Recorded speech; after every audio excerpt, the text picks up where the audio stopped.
মুহররম মাসে কি কি আমল করব? আশুরা রোজার ফজিলত কি এবং এবছর আশুরা রোজা কবে রাখতে হবে? মুহররম আসলেই মুআবিয়া রাদিয়াল্লাহু তাআলাকে নিয়ে বিভিন্ন আলোচনার জন্ম নেওয়া হয়। হযরত মুআবিয়া রাদিয়াল্লাহু তাআলা কি সাহাবী ছিলেন? মুহররম মাস আসলেই হাই হুসাইন বলে মিছিল করতে দেখা যায়। এগুলো কি শরীয়ত সম্মত? মুহররম মাসে কি কি আমল করব? মুহররম মাস শুরু হয়েছে আমরা জানি। মুহররম মাসের সবচেয়ে গুরুত্বপূর্ণ আমল হলো বেশি বেশি নফল রোজা রাখা। কারণ নবী করিম সাল্লাল্লাহু আলাইহি ওয়াসাল্লাম বলেছেন, আফদালুস সিয়াম বা'দা রমাদান শাহরুল্লাহিল মুহাররম। আল্লাহর কাছে রমজানের পরে সবচেয়ে শ্রেষ্ঠ রোজা হলো কোন মাসের রোজা? আল্লাহর মাস মুহররম মাসের রোজা। মুহররম মাসকে নবীজি বলেছেন কার মাস? আল্লাহর মাস। সব মাসই আল্লাহর, কিন্তু এটাকে আল্লাহর মাস বলে নবীজি সাল্লাল্লাহু আলাইহি সাল্লাম ইঙ্গিত করেছেন এই মাসটা বিশেষ কারণে মর্যাদাপূর্ণ। তাহলে আমরা আজকে যে মাসটাতে প্রবেশ করলাম, এই মাসটা একটা মর্যাদাপূর্ণ মাস। সম্মানিত 4 মাস সম্পর্কে কোরআন যে ধারণা দিয়েছে আমাদেরকে, আল্লাহ বলেছেন, ইন্না ইদ্দাতাশ শুহুরি ইনদাল্লাহি 12 শাহরান ফি কিতাবিল্লাহি ইয়াওমা খালাকাস সামাওয়াতি ওয়াল আরদ মিনহা আরবাআতুন হুরুম।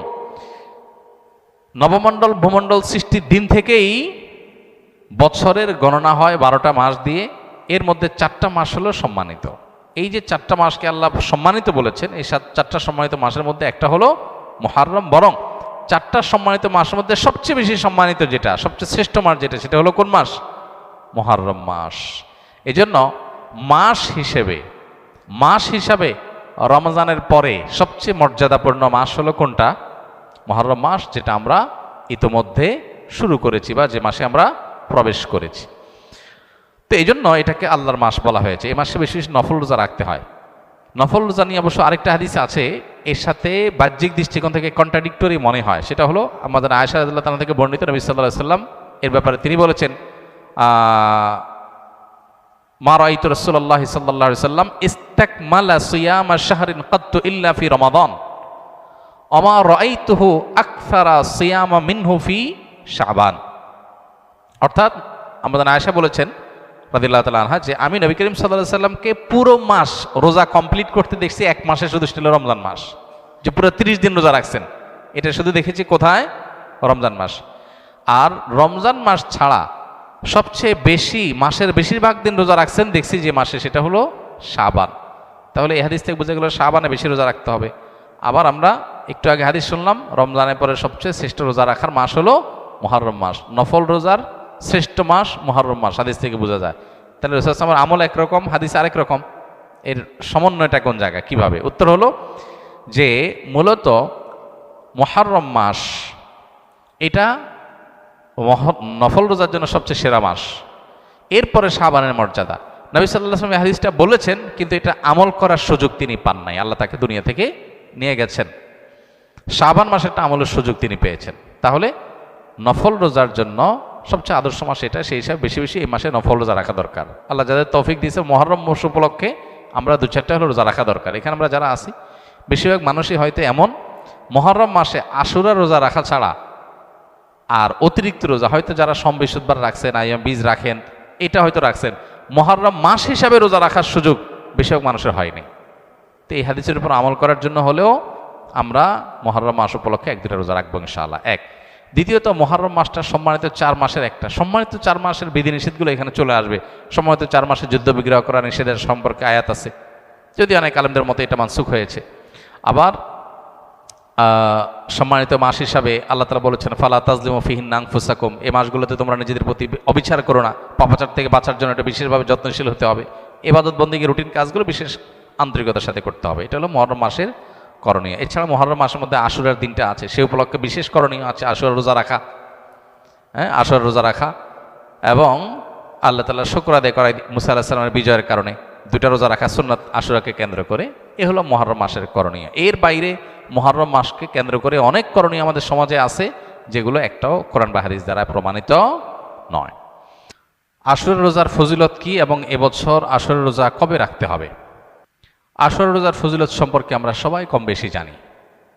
নবী করিম সাল্লাল্লাহু আলাইহি সাল্লাম থেকে প্রসিদ্ধ হাদিস রয়েছে, সহিহ মুসলিমে বর্ণিত হয়েছে। আবু কাতাদা রাদিয়াল্লাহু তাআলা বর্ণনা করেছেন যে নবীজি ইরশাদ করেছেন, সিয়ামু ইয়াউমি আশুরা আহতাসিবু আলাল্লাহি আন ইউকাফিরাস সানাতাল্লাতী ক্বাবলাহ। আশুরা রোজার ব্যাপারে আল্লাহর প্রতি আমার ধারণা হলো যে এর মাধ্যমে 1 বছর পূর্বের গুনাহ আল্লাহ তাআলা মাফ করে দিবেন। এবং আশুরার এই রোজা এটা কতদিন যাবৎ পৃথিবীতে রাখা হচ্ছে, সেটার উত্তর হলো মুসা আলাইহিস সালামের সময় থেকে রাখা হচ্ছে। তার মানে কয়েক হাজার বছর ধরে এই আশুরার রোজা পৃথিবীতে রাখা হয়। এমন একটা ইবাদত যেটার ধারাবাহিকতা হাজার হাজার বছর। তো এই আশুরার রোজা রাখার গুরুত্ব অপরিসীম। সাহাবা ইকরাম নিজেরা তো রাখতেন, নিজেদের বাচ্চাদেরকে পর্যন্ত এই রোজা রাখতে উদ্বুদ্ধ করতেন, যারা রোজা রাখার মতো তাদেরকে, এবং সেই সাথে তাদেরকে খেলনা ইত্যাদি দিয়ে ভুলিয়ে রাখতেন। এটা ছিল নবী সাল্লাল্লাহু আলাইহি সাল্লামের, সাহাবা ইকরামের সুন্নাহ। সেজন্য আশুরার রোজা আমরা রাখার চেষ্টা করব ইনশাআল্লাহ। এই বছর আশুরার রোজা আমরা কখন রাখব, সেটার উত্তর হলো আজ বাংলাদেশে এবং এ অঞ্চলে যেহেতু একদিন পরে চাঁদ দেখা যায় মিডিল ইস্টের তুলনায়, সো আমাদের এখানে আজ ৮ই মুহররম। ৮ই মুহররম যেহেতু আজকে সন্ধ্যার পর, অর্থাৎ শুক্রবার সন্ধ্যার পরই ৯ই মুহররম শুরু হয়ে যাবে। আর আশুরা রোজার মধ্যে সবচেয়ে উত্তম হলো ৯ এবং 10ই মুহররম রোজা রাখা। 10ই মুহররম আশুরার দিন, আশুরা মানেই হলো মুহররমের 10 তারিখ বা 10ম দিন, অতএব সেটা তো আছেই। সেটা আগামী রোববার মুহররমের 10 তারিখ হবে। শনিবার দিবাগত রাতে সারিখে আমরা মূল রোজা আশুরা রোজাটা রাখবো ইনশাআল্লাহ। আর সাথে ৯ তারিখকে প্লাস করে রোজা রাখলে সেক্ষেত্রে আজকে দিবাগত রাতে আমাদেরকে সারি খেয়ে আগামীকালকে শনিবার রোজা রাখতে হবে, অর্থাৎ ৯ এবং 10। তাহলে শুক্রবার দিবাগত রাত, আজ শুক্রবার দিবাগত রাতে আমরা সারি খেয়ে কালকে রোজা রাখবো ইনশাআল্লাহ। আবার আগামীকাল দিবাগত রাতে সারি খেয়ে তারপরের দিন রোজা রাখবো। তাতে ৯ জিলহজ এবং ১০ জিলহজ দুইটা রোজাই আদায় হয়ে যাবে ইনশাআল্লাহ। কারণ যদি কালকে রোজা রাখা সম্ভব না হয় তাহলে তিনি শনিবার দিবাগত রাতে খেয়ে রবিবার রোজা রাখবেন, সেটা হবে আশুরার মূল রোজা। আর রবিবার দিবাগত রাতে সারি খেয়ে সোমবার তিনি রোজা রাখবেন, তাতে হবে আপনার ১১ই জিলহজের রোজা। আর সোমবার তো সাপ্তাহিক নফল রোজা আছেই, সেক্ষেত্রে আমরা টানা 3টা রাখতে পারি। শুক্রবার দিবাগত রাত, শনিবার দিবাগত রাত, এই দুইটা আশুরা। আর রবিবার দিবাগত রাত হলো কিসের? সোমবারের সাপ্তাহিক নফল রোজা। তাহলে টানা 3টা রোজা হয়ে গেল। আর যদি কেউ একের ভিতর 2 চান, মানে শর্টকাটে, তাহলে সেক্ষেত্রে শনি আর রবি রাখলে রোববারেরটা ডাবল নিয়ত করতে পারেন। 11ই মুহররম হিসাবে রোজা, আবার সোমবারের রোজা, দুইটা সবই একসাথে পাওয়া যাবে। আর যদি কেউ 3টা রাখেন তাহলে তার সব বেশি, এটা বলার অপেক্ষা রাখে না। অতএব আশুরা রোজাগুলো আমরা রাখার চেষ্টা করবো ইনশাআল্লাহ। এই দিন আল্লাহ রাব্বুল আলামিন মুসা আলাইহিস সালামকে বিজয় দিয়েছেন, সত্যের বিজয় দিয়েছেন। আর অসত্য বা ফেরাউন বাহ্যিকভাবে শক্তিশালী মনে হলেও দীর্ঘদিন অহমিকার সুযোগ আল্লাহ তাআলা ছাড় দিয়ে একটা পর্যায়ে তাকে চরম পরিণতি বরণ করতে বাধ্য করেছেন। সেই ঐতিহাসিক দিন আল্লাহ নবী মুসা আলাইহিস সালাম সেটার জন্য আল্লাহর কাছে শুকরিয়া আদায় করে তিনি রোজা রেখেছেন, এবং তার অনুসরণে আমরাও রোজা রাখি। এবং ইয়াহুদীদের রোজার চাইতে আমাদের রোজা যেন ভিন্নতর হয়, সেজন্য আমরা 2টা রোজা রাখি। এবং সেই 2টা রোজার ভিতরে সবচেয়ে উত্তম হয় 9-10, 9-10 না পারলে 10-11, এই 2টা ধাপের রোজা। আর যদি সেটার কোনোটাই সম্ভব না হয়, শুধু একটাই রাখতে পারে, তাহলে 10 তারিখের রোজাটাও রাখা যেতে পারে, যদি অনেক কোন সেটাকে নিষেধ করেছেন। আশুরার এই দিবসের শিক্ষাটা গ্রহণ করা, এটা নিয়ে খুব বেশি আলোচনা হয় না। আলোচনা হয় শুধু আশুরার রোজা নিয়ে, ইতিহাসও আলোচনা হয়, কিন্তু আশুরার চেতনা কি, আশুরার শিক্ষা কি, আশুরা আমাদেরকে কি বার্তা দেয়, সেটা নিয়ে আলোচনা হয় না। সেটা আমরা আজকে আলোচনা করার চেষ্টা করেছি আলহামদুলিল্লাহ। অতএব আশুরা উপলক্ষে প্রতি বছরই আমাদের এই শিক্ষাটা ধারণ করা দরকার যে সত্যের বিজয় হবেই হবে 2 দিন আগে আর 2 দিন পরে। আর অসত্য এবং বাতিল লাঞ্ছিত, অপমানিত, পরাজিত, নিমজ্জিত হবেই হবে, সেটাও 2 দিন আগে বা পরে। ফেরাউন শক্তিশালী ছিল, ফেরাউন ক্ষমতাবান ছিল, জালিম ছিল, তাই বলে তার পক্ষাবলম্বন সত্যের অনুসন্ধানে মানুষরা করে নাই। মুসা আলাইহিস সালাম দুর্বল ছিলেন, তার অনুসারী বনী ইসরাঈলও দুর্বল ছিলেন, তারা শোষিত ছিলেন। আর ফেরাউন শোষণকারী ছিল। এই দুইয়ের মধ্যে আল্লাহ তাআলা চূড়ান্ত হাসি, শেষ হাসি, চূড়ান্ত বিজয় এটা দান করেছেন কাকে? মুসা আলাইহিস সালামকে। অতএব সত্যের বিজয় হয় 2 দিন আগে আর পরে। এই চেতনা, এই শিক্ষা মাথায় রেখে যদি আমরা চলি, আমরা সত্যের সাথে থাকবো, সেটা দুর্বল হলেও সত্যের সাথে থাকবো, সংখ্যায় কম হলেও আমি শুধুমাত্র শক্তি, সামর্থ্য, দল, গ্রুপ, মতাদর্শ এগুলো দেখে, জোয়ার দেখে আমি চলবো না, আমি আদর্শের ভিত্তিতে চলবো। এই শিক্ষাটা আমাদেরকে আসলে দিয়ে থাকে। অতএব সেই শিক্ষাটা আমরা ধারণ করার চেষ্টা করব ইনশা আল্লাহ। আসলে উপলক্ষে একটা হাদিস, যে হাদিসকে ইমাম তিরমিজি রাহিমাহুল্লাহ বিশুদ্ধ বললেও, হাসান বললেও অন্য ইমামরা অনেকে জয়ীব বলেছেন, সেটা হলো এই দিনে আল্লাহ তাআলা আল্লাহর বান্দাদেরকে মাফ করার ইতিহাস আছে। অতএব পরবর্তী জাতিরাও আল্লাহর কাছে তওবা করলে এই দিনে তওবা কবুল হবে, আল্লাহ তওবা করবেন, কবুল করবেন। তো সে হাদিসের উপর ভিত্তি করে কেউ আল্লাহর কাছে এই দিনে ইস্তেগফার এবং তওবাও করতে পারে, যেহেতু নফল আমল, এটা চাইলে কেউ করতে পারেন। মুহররম আসলেই মুআবিয়া রাদিয়াল্লাহু তাআলা আনহুকে নিয়ে বিভিন্ন আলোচনার জন্ম নেওয়া হয়। হযরত মুআবিয়া রাদিয়াল্লাহু তাআলা কি সাহাবী ছিলেন? মুআবিয়া রাদিয়াল্লাহু তাআলা সাহাবী ছিলেন, এটা নিয়ে তো কোনো প্রশ্ন থাকার সুযোগই নেই। আমরা সবাই জানি তিনি সাহাবী ছিলেন এবং মুআবিয়া রাদিয়াল্লাহু তাআলা আনহু আমাদের সমস্ত মুসলমানদের কাছে শ্রদ্ধার পাত্র। সাহাবীদের সমালোচনা করতে নবী সাল্লাল্লাহু আলাইহি ওয়াসাল্লাম পরিষ্কারভাবে নিষেধ করেছেন। সাহাবীদের সমালোচনা করা, তাদেরকে গালমন্দ করা, এই গালমন্দ করতে নবী সাল্লাল্লাহু আলাইহি ওয়াসাল্লাম নিষেধ করেছেন। মুআবিয়া রাদিয়াল্লাহু তাআলা আনহু সহ সাহাবা ইকরাম সম্পর্কে আমাদের ধারণা হলো মানুষ হিসাবে তারা কেউ ভুলের ঊর্ধ্বে নন, তাদের কোনো ব্যক্তিগত ভুল থাকতে পারে। কিন্তু প্রথম কথা হলো সাহাবীদের ব্যাপারে কোরআন এবং সুন্নাহ যে সমস্ত মর্যাদার কথা বলেছে, সেই সমস্ত মর্যাদাগুলোর কারণে তাদেরকে আল্লাহ যদি মাফ করে দেন, আপনি আমি সমালোচনা করার কে? বদর যুদ্ধে অংশগ্রহণকারী সাহাবীদের সম্পর্কে নবী সাল্লাল্লাহু আলাইহি ওয়াসাল্লাম বলেছেন, সহিহ বুখারীতে আসছে, আমালু মা শি'তুম ক্বাদ গাফারাল্লাহু লাকুম, তোমরা যা খুশি করতে পারো, আল্লাহ তোমাদের মাফ করে দিয়েছেন। কত বড় কথা! অতএব সাহাবীদের গালমন্দ করা, নিন্দামন্দ করা জায়েজ নাই। হোসেন রাদিয়াল্লাহু তাআলা আনহুর যে কারবালা ঘটনায় নির্মমভাবে সপরিবারে শাহাদাত বরণ করেছেন, সেটার সাথে মুআবিয়া রাদিয়াল্লাহু তাআলা আনহুর কোনো দায় নেই। অহেতুক অনেকে সেটাকে জড়াবার চেষ্টা করেন। হোসেন রাদিয়াল্লাহু তাআলা আনহুর শাহাদাতের সাথে ইয়াজিদের যে সম্পর্ক বা ইয়াজিদের বাহিনীর যে সম্পর্ক, সেটাকে মুআবিয়া রাদিয়াল্লাহু তাআলার উপরে দায় চাপানোটা একেবারেই অহেতুক। হ্যাঁ, মুআবিয়া রাদিয়াল্লাহু তাআলা আনহু তার ছেলেকে দায়িত্ব দিয়েছেন, দায়িত্বে রেখেছেন, এটা তার ইজতিহাদ, এটা তার ভুল, এটা তার গবেষণা, এটা তিনি মনে করেছেন যে এরকম হলে ভালো হতে পারে, হয়তো বা বাস্তবে সেটা ভুল হতেও পারে, কিন্তু এটা গবেষণা, গবেষণাগত ভুলের জন্য কেউ কোনো মুস্তাহিদ সমালোচনার যোগ্য, গালমন্দ অন্তত করার উপায় বা সুযোগ থাকে না। বিধায় মুআবিয়া রাদিয়াল্লাহু তাআলাকে নিয়ে আমাদের ধারণার পরিবর্তন হওয়া উচিত। আমাদের সমাজে দেখা যায় মুহররমের 10 তারিখ আসলেই অনেক রেডিও চ্যানেলে, অনেক মিডিয়াতে মুআবিয়ার সমালোচনা করা হয়। এটা সুস্পষ্টভাবে শরিয়ার লঙ্ঘন, নবী সাল্লাল্লাহু আলাইহি ওয়াসাল্লামের হাদিসের লঙ্ঘন। একজন ইমানদার সেটা করতে পারেন না।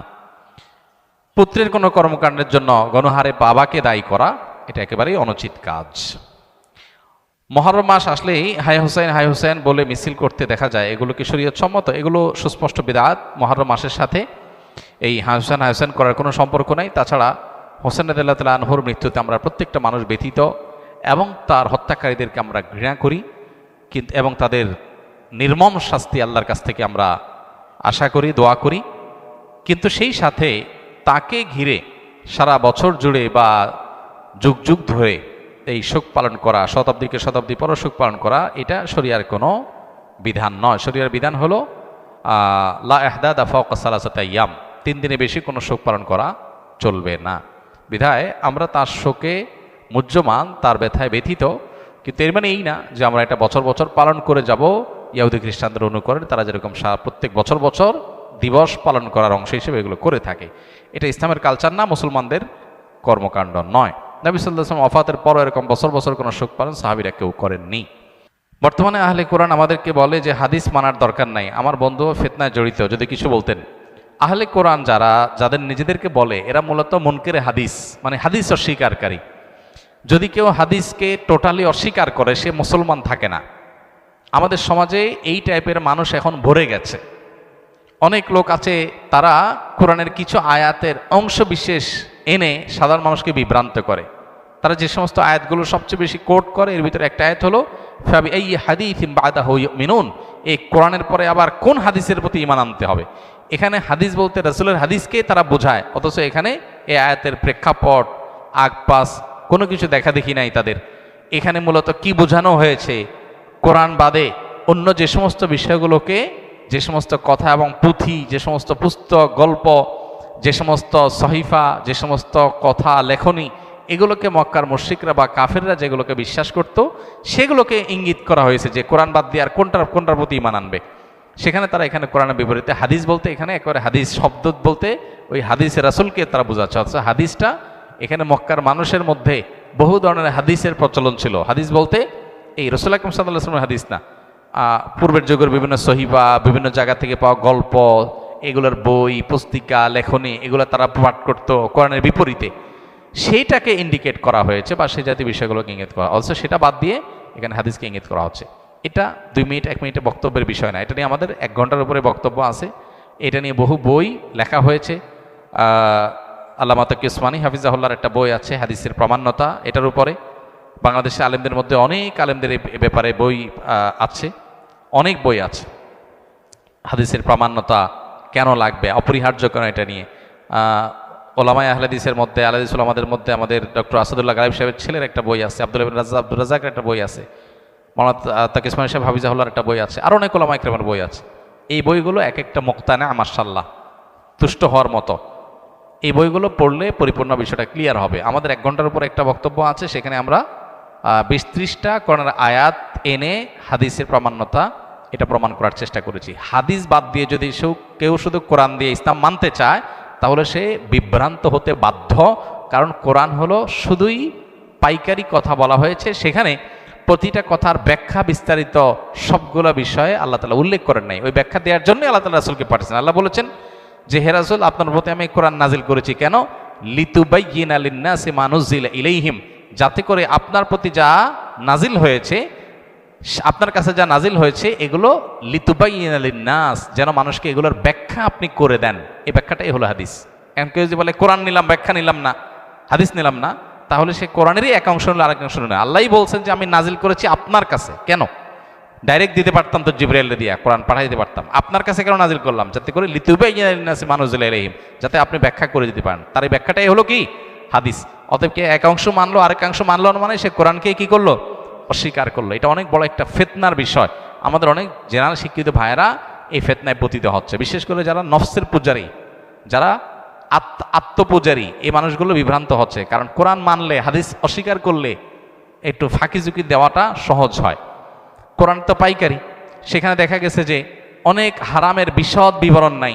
আল্লাহ মৌলিক নীতিমালা বলে দিয়েছেন। আল্লাহ বলেছেন ওয়া ইউহাররিমু আলাইহিমুল খাবায়েস, নোংরা জিনিসগুলো আল্লাহ হারাম করে দিয়েছেন।